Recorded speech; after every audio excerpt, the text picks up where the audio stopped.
মধ্যপ্রাচ্য সংকটে যোগ হলো নতুন মাত্রা। কয়েক হাজার মাইল দূরের ইয়েমেন এখন ইসরায়েলের জন্য এক স্ট্র্যাটেজিক সারপ্রাইজ।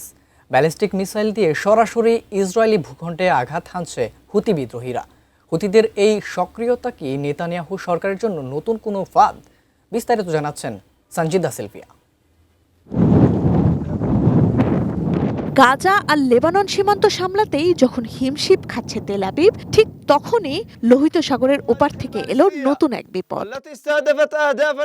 এতদিন যা ছিল বিচ্ছিন্ন হুমকি, এখন তার রূপ নিয়েছে সরাসরি সংঘাতে।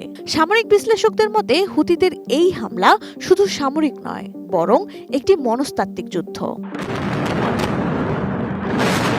হুতিদের হামলা অব্যাহত থাকলে ইসরায়েল পড়তে পারে বিপদের মুখে। গাজা থেকে হামাস, লেবানন থেকে হিজবুল্লাহ আর ইয়েমেন থেকে হুতিরা যদি একসাথে হাজারো ড্রোন ছোড়ে, তবে বিশ্বের সেরা প্রতিরক্ষা ব্যবস্থাও খেই হারিয়ে ফেলবে।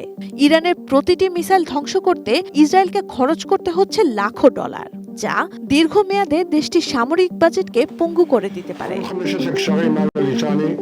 শুধু আকাশপথ নয়, হুতিদের হামলার মূল প্রভাব পড়বে ইসরায়েলের অর্থনীতিতে। লোহিত সাগর দিয়ে ইসরায়েলের পণ্য আসা এরই মধ্যে কমে গেছে।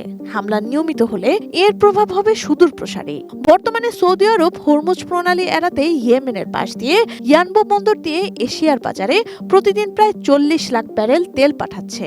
ফলে ইরান যদি হরমুজ প্রণালী বন্ধ করে এবং হুতিরা বাব আল মানদেব প্রণালীও অচল করে দেয়, তবে দুটি গুরুত্বপূর্ণ জলপথের বন্ধ হওয়া বিশ্ব বাণিজ্যের জন্য বিপর্যয়কর হতে পারে।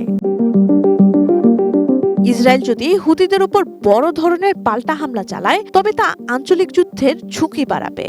আর হুতিরা যদি তাদের পূর্ণ শক্তির হাইপারসনিক মিসাইল ব্যবহার শুরু করে, তবে মধ্যপ্রাচ্যের এই আগুন কেবল ইয়েমেন বা ইসরায়েলে সীমাবদ্ধ থাকবে না।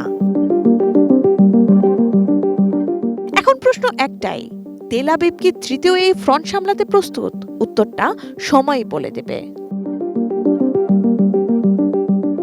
Sanjida Sylvia, desk report, ATN news.